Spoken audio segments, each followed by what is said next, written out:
There are those days when you wonder if you're the main character in some cosmic sitcom, and then there are days when your neighbor struts across your driveway in rhinestone flip-flops, yanks your power relay, and proudly declares she's saving the community from your evil solar panels.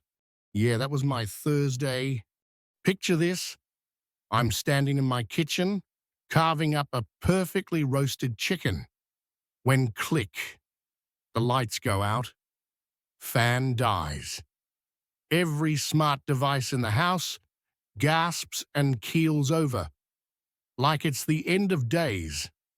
I glance outside, and there's her Beverly Harper, president of our HOA, self-anointed protector of suburban virtue, and apparently breaker of electrical codes.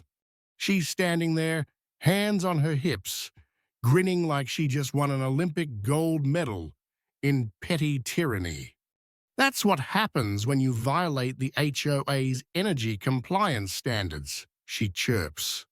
I wipe my hands on a towel, lean against the door frame, and say as casually as possible, "Bev, you just disabled a live test relay for a city-backed solar energy pilot. Also, fun fact, I co-founded the company running it." The look on her face, like she bit into a lemon and found a wasp inside. See, our neighborhood, Sunridge Glen, was chosen as the trial zone for Bright Spring Energy, the renewable startup I helped build. Every fifth house, including mine, was wired into our new self-sustaining solar grid, a project fully permitted, signed off by the city, and supported by the municipal disaster response team. But there was one constant thorn, Beverly. Now, Beverly didn't oppose solar because of safety. Oh no, she hated it because she wasn't in charge of it. She had a dream of turning Sunridge Glen into her own private empire of beige conformity.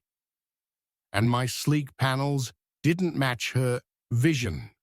6 months ago, after I declined her request to donate a compliance fee to the HOA slush fund she called community beautification, she started escalating warnings, fines, threatening letters about unauthorized energy, harvesting, all nonsense, but cutting the power that crossed a line.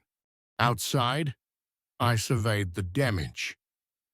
The main relay was busted open, the padlock on the ground, in 2 sad pieces, bolt cutters nearby, like the world's saddest crime scene. Amanda, my fiancée, was already recording Beverly's impromptu energy jihad. Neighbors started trickling out, rubbing their eyes, clutching flashlights, and dead phones. Vince from next door marched up first, holding his baby's now useless monitor. "What the hell? Beverly, my freezer's dead.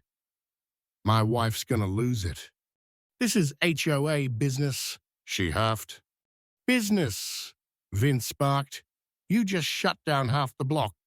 More people poured out, all realizing their power was down, too.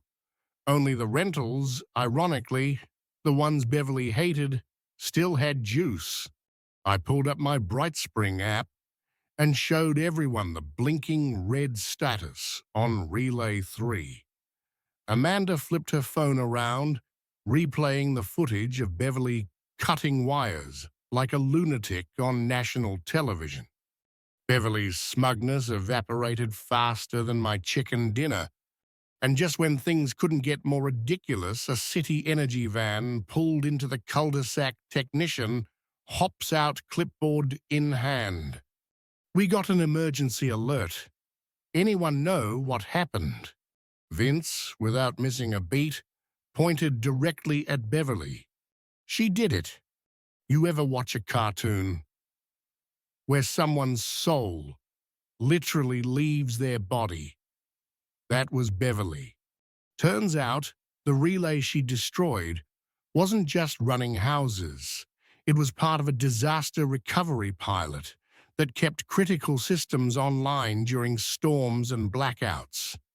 Beverly didn't just kill our lights.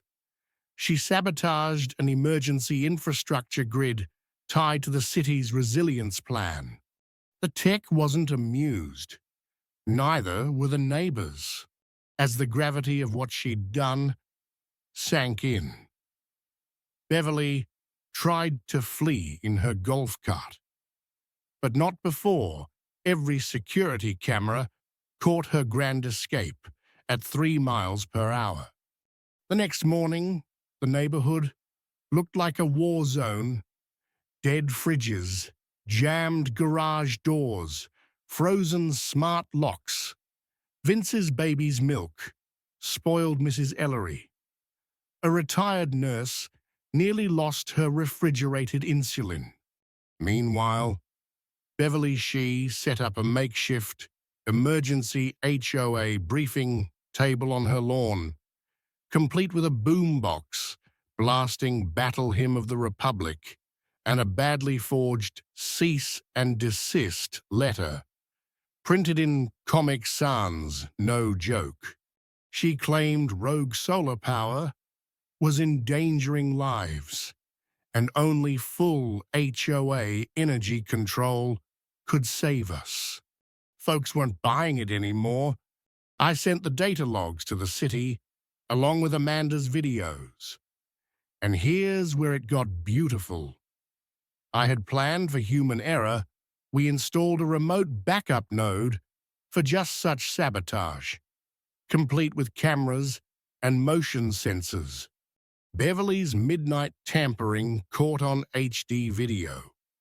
Beverly's bolt cutter ballet documented Beverly's late-night second attempt where she nearly electrocuted herself, immortalized. I forwarded the evidence everywhere. City officials' HOA board, local news, tip lines. By mid-morning, the municipal engineers arrived in force. Hazmat vests, drones, tents, warning signs. They roped off Beverly's entire block as an illegal interference zone. The HOA vice president, a chill guy named Marcus, called an emergency outdoor meeting. He asked me to explain what Beverly had done. I pulled out my tablet, showed everyone the damage, explained how the relay was designed for smart load balancing and emergency resilience, how Beverly's sabotage jeopardized not just homes, but lives.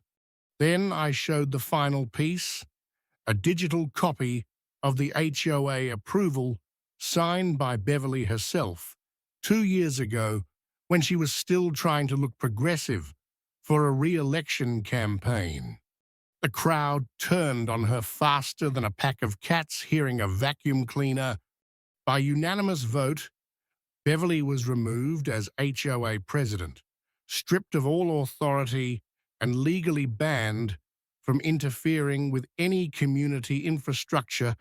She didn't even show up to the vote. She stayed inside, blinds drawn, peeking out like a nosy ghost. But Beverly wasn't done being Beverly.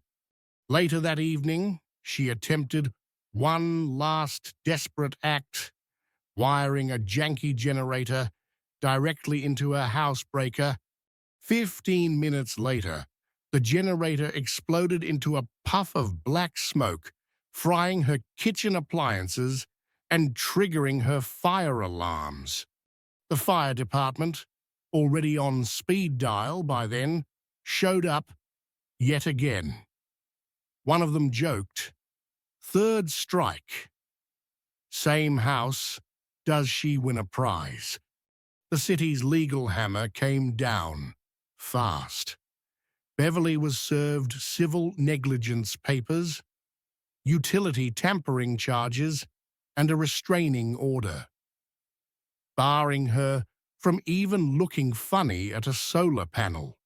Her reputation torched her influence. Gone her golf cart, up for sale. On Facebook Marketplace. The neighborhood, transformed homes, proudly displayed solar arrays, bright spring energy, expanded citywide.